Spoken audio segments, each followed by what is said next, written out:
What's up, everybody? Working out in the shop today, getting it organized around here. I just organized this side a little bit, just need a little bit more, and I got all this lumber on the floor here.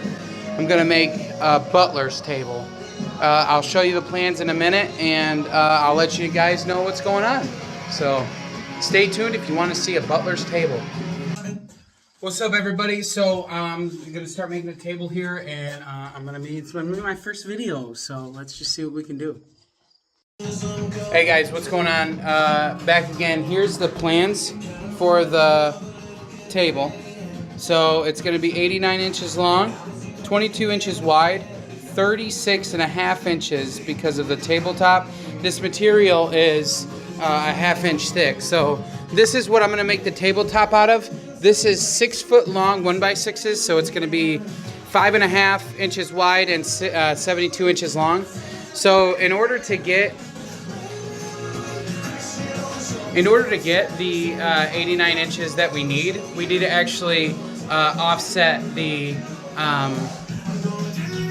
boards in order to get 89 inches. So I need to take one board and cut off 17 inches off the end for four boards. That'll give me the 89 inches, and then what I'm going to do is I'm going to Kreg jig these together right here and also glue them. So that way it'll be strong this way and that way. So that's the plan here. So just stay along, trust the process, and it's going to look really good.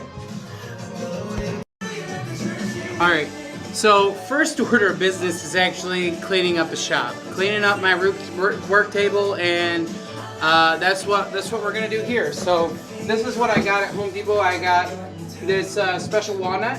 It's going to be a really dark stain. It's going to be really nice. Set that over here by the stain. This is the glue that I get. I only use Tybond 3 because it is the best glue. The only glue to use if you're going to have any interior, exterior use, doesn't matter. Tybond 3 is the strongest wood glue. If you use Tybond 1 and it gets wet, it's going to fall apart. If you use Tybond 2, it's just as good as Tybond 3, to be honest with you, but I just like Tybond 3 because it's the third one they use to make it the third best. Oh, hey, I put my measure in here. So, need a tape measure. Cannot do it without a tape measure. These two hooks I'm going to spray paint black for another project. I have 3 foam rollers, or foam brushes, so that way I can stain it when it gets to that point. And then I also brought up bare spray paint, so I can spray paint these for another project. Not going to do that right now, but I will later. So circular saw, very important to the project. Wouldn't be able to cut it without this. Wouldn't be able to cut it without it. Clamps, always need clamps. There's no clamp too short, no clamp too small. I mean, yeah, that's what I said. So, random orbital sander. Need it, gotta have it. You cannot do a project like this without it. So, I use sand nets because you get a lot for a really cheap price. So, that's what I use when I sand. I'm gonna go ahead and put all these batteries on the charger right now. I know that I am going to need them charged up. This is my belt sander here. And I'm also going to put this on the charger as well. Don't need this one right now, so I'm going to put it over here in my mess of tools. So cool. Don't need the random orbital right now, so that's going over there. Don't need all of these bits out on the table. So it's really important to stay organized. I am, if anybody knows me, I am probably the most organized person you'll ever meet. And if you know anything about me, you know that's a lie. So I don't know how to stay organized. I can't stay organized. I don't know how to do things without help. So these are going to go over here. Ask me what I'm doing. I couldn't even tell you. I only went to school for bench carpentry and cabinet making, so you know what I'm doing. I don't really know. So this paper right here is going to go over by the sink. Your manager knew it. Manager was so great. So I actually don't have a shop trash right now, so I just throw everything under the bench right now. These small little knick-knack things I'm actually probably going to put up in the cabinet that come with the shed. I never throw away scraps because you never know when you're going to need a board this big and like this with a piece on it, and we always got to use that to our advantage if we have any scraps like that. So. Because Tony Stark built this in a cave with a box of scraps. So we always want to keep our scraps just because of that reason. You never know what's going to pop up.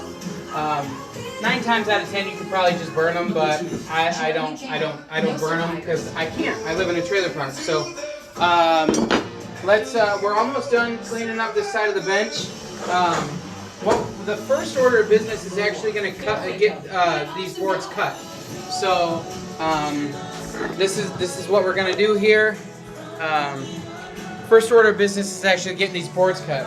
I need 4 different boards at 17 inches.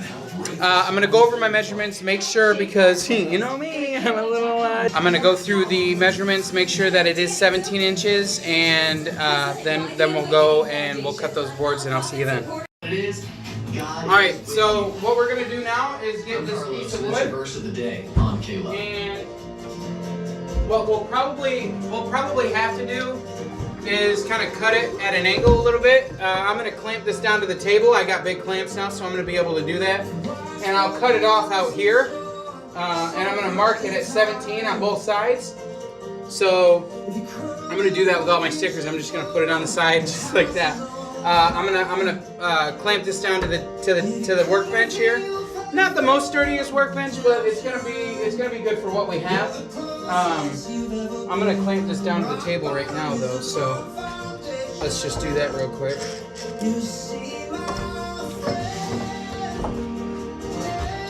I mean, when it gets shorter, it'll be easier to manage and stuff too. So.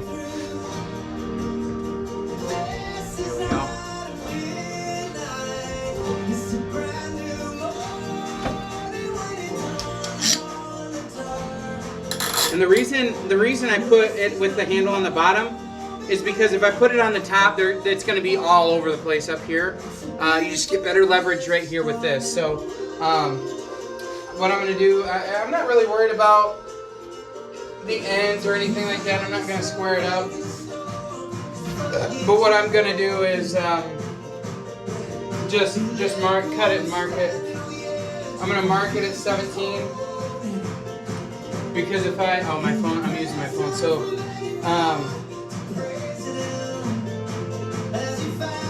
so these are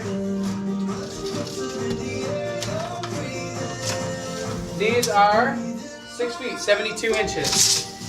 So 72, so what we'll do to get our, we'll do 72 inches minus 89. And that's 17 inches, so I need to make a cut at 17 inches. What we'll do is, since I know that this is square because it came from the store like that, we'll just do 17 right here, and we can do it at the top too. That's mainly for like rough sawn lumber or something that you know is not completely square. But I'm just gonna put my T-square on here, and I'm gonna strike a line all the way down. There's a lot of weight out here, kind of, so I just need to be careful with my circular saw and just stay on the line. So the easiest way that I've found to do this is actually just square it with the T-square and put it on the line right there. And I'll just hold the T-square right here, and we'll just line it up as best we can. You know, because honestly, dude, it's not going to be perfect, but it's going to be close. Alright, so the easiest way to see if your board is square is to take your square and just line it up. So this is a good cut. I know the edge is square because it came from the store like that. Yep, looks good. So this is 17 inches right here. So we'll just measure that. Boom, 17 inches, no problem. Let's cut another board. And if these little frillies right here, if you're really too like super worried about it, you can just kind of get a little bit of sandpaper and cut them off. I'm not worried about it right now because I can always fix that later. So what I'm gonna do is I'm gonna grab my tape measure and I'm gonna strike another line at 17 inches. I'm not gonna do it the whole way. I'm just gonna do it in the middle, and then do it with my square again. So I'll just do that. Boom, bam, bang, just like that. That's as good as we get. Gonna grab this. So you see how my clamps are kind of in the way?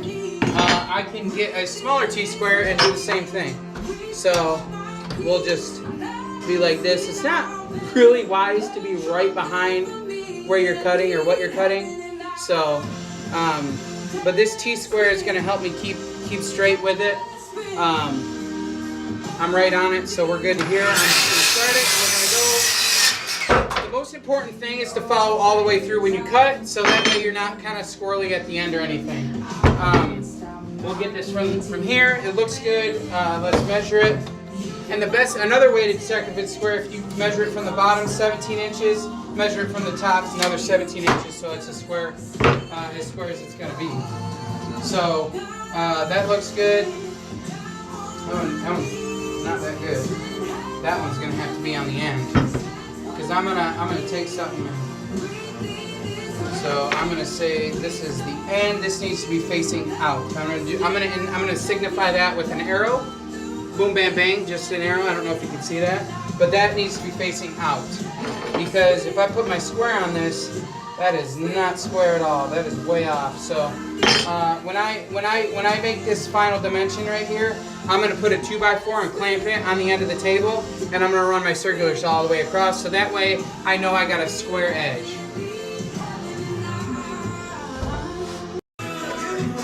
All right, so that one's cut. Let's mark the other one down. Loosen this one up.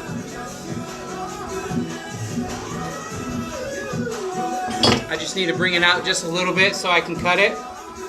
Just loosen this up just a little bit and I can pull this out. I say that's probably good there. I just need a little bit. I need enough to have leverage on it so that way it's not fighting against me. Give me a bad cut. In a world buzzing with headlines, World of K-Love on. I remember how he told me. Right? That life may not be easy. And everything that So we can use our big T-square for this one. Yep. Get it right on there. You want it right in the middle and start her up before you're on the wood. Boom, bam, bang. That's our last 17-inch piece. So we're good on that, and I'll see you in a second. All right, so I've seen a lot of people, like, they'll mark their wood like this and sand it until it's gone. The only thing that I need to get off there right now is this paint on the sides. That might inhibit the glue from actually sticking, so that's the only thing that I really need to address right now. And it might be a little loud, but I'll put some music over it or something. So I've decided to mark my wood just for fun. I know that this is going to be the top, so this is what I'm going to be sanding off. So I'm going to mark this, and when it's time to sand it, I'll know how much to sand off. I'm not going to use something aggressive like my belt sander. I'm going to use my Random Orbital. It's a lot smoother. It's a better of a cut for the sanding part, so that's what I'm going to use. I'll let you know when I'm on the next step. Alright, so this is probably the most boring part, but all I'm going to do is just sand these just a little bit. Just sand them just a tiny bit. Maybe get some of those frillies off of there. And I mean, it's really not interesting at all. It's probably the most boring part of woodworking is the sanding. But it is a necessary part, so I'm just going to sand this, just rough it up just a tiny bit. This one has a bit of purple spray paint on it. So I'm going to make sure that I sand that good too. See, like this right here, that could cut you. Wood's not sharp, but it could cut you like real bad. You don't really need to get it all off, and if I sand too much, this end will actually be smaller, and you'll see just a small gap. You'll see a small gap when these two pieces of wood are together. You'll see actually a small gap in between them. It'll be something like that. So you want to keep it really nice and straight. That's why I use the block of wood to keep it straight. All right, so now that's done, well, the next order of business is actually going to be the Kreg jig. So the order of the Kreg, why we need to do the Kreg jig is because here, I'll show you on the diagram. I'll tell you why I'm saying thank you. So what we're going to do is we're actually going to put 2 or 3 Kregs right here. So that way we'll be able to keep these woods together. And I'm going to do that 4 times on all 4 of these, just on one end. And then when we get these boards, as long as we need them, we're actually going to come through and do another Kreg jig here.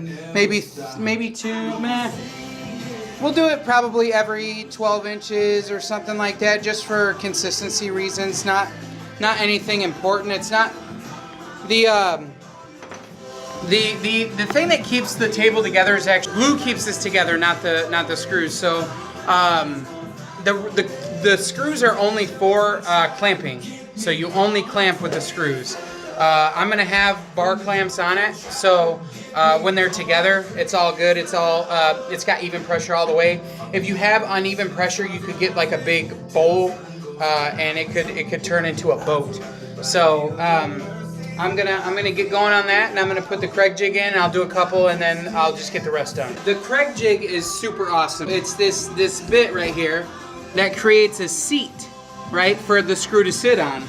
And when you put this into the wood, it stops it at a certain depth, so it doesn't go through on the wood. So all I need to do is clamp this on the edge right here. We'll probably, I don't know, I wish I had more.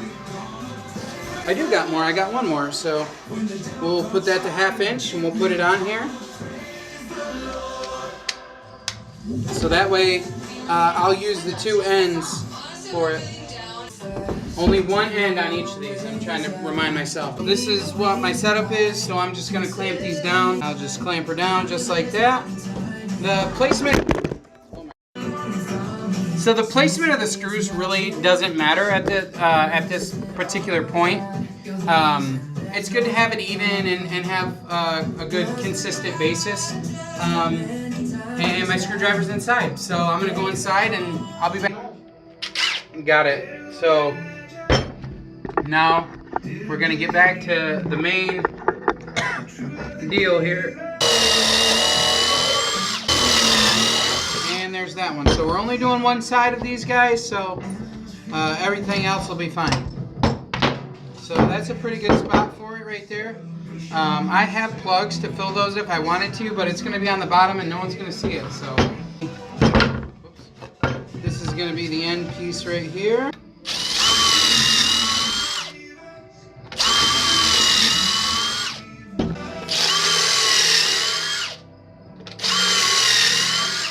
T25 star bit. That's what's gonna drive. They don't have to have every woodworking tool imaginable to make a decent quality table, you know? You don't have to have that, you know? So that's crazy how far away that is being flush. So I'm just gonna run this along the edge here. I'm gonna kind of use it as a plane, and I'm just gonna go down the whole edge here, all the way down to the other end.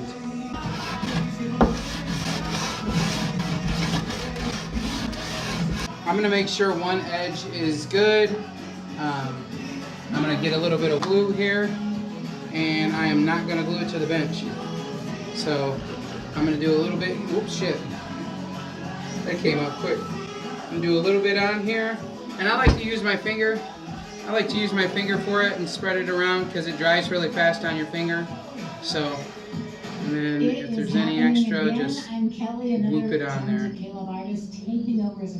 And you want, when you glue something, you want there to be like squeeze out. So, okay, so there's squeeze out there. I got a T25 already in there. I'm gonna use these screws. So I know this is a strong joint right here, just because when I lift it up, there's no play in it. So I'm gonna set this on the floor and let that glue dry, and I'll pick it up tomorrow. Copy and paste basically for those boards and the end pieces for them. And I'm just gonna lay them on the ground and let them go overnight and let that glue harden. So that's what I'm gonna do, and follow me along.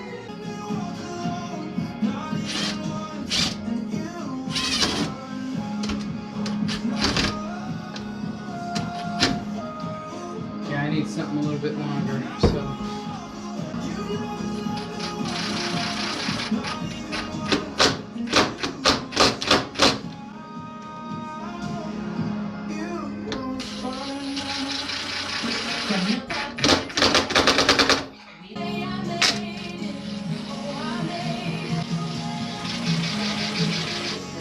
We rolled the punches, man. Like I said, we never make mistakes, you know, just happy little accidents.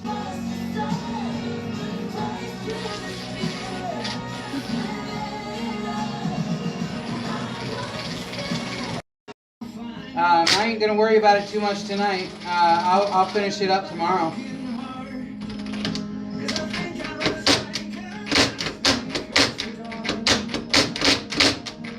So it's starting to come together a little bit if you can kind of visualize it. The edges down here, right? They're gonna be alternated. So that little bit is gonna be on that end and that on that end. So that way it'll be a little bit alternated and stuff. There's Rosie, that's my little shop dog over there. Sweet baby. You good girl, Rosie.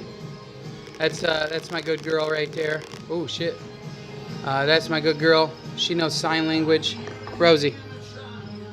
Good girl. She's a good dog. Good shop dog. So tune in tomorrow. I'm gonna finish this up tomorrow, and if you want to see it, cool. If you don't, too bad. I'm gonna send it to you.